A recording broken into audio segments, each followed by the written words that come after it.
What were the air combat rules of engagement in Vietnam?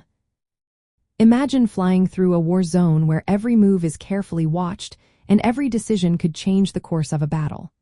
That's what pilots faced during the Vietnam War. The rules of engagement, or ROE, were designed to control how American pilots could fight. They weren't simple or flexible. They had to follow strict guidelines that balanced military goals with political concerns. Pilots could only attack targets that were officially approved.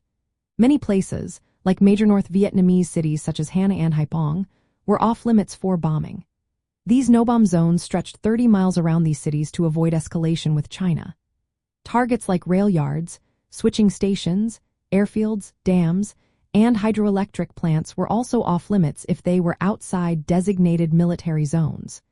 This was to prevent provoking larger conflicts with neighboring countries. When it came to enemy aircraft, pilots could only shoot down North Vietnamese MiG fighters if they were flying and clearly hostile. They couldn't attack MiGs on the ground or chase them into restricted border areas near China. If enemy surface-to-air missile sites or anti-aircraft guns fired first, then pilots could return fire. But attacking these sites before they fired was forbidden, even if they were under construction or inactive. Pilots had to follow specific flight routes and orders from Washington.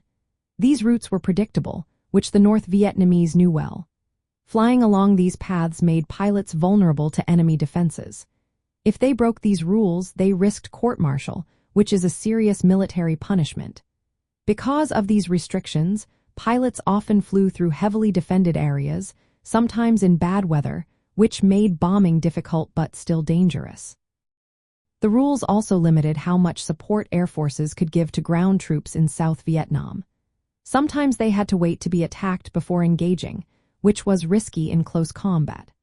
These restrictions reflected the political desire to avoid provoking a wider war with China or the Soviet Union.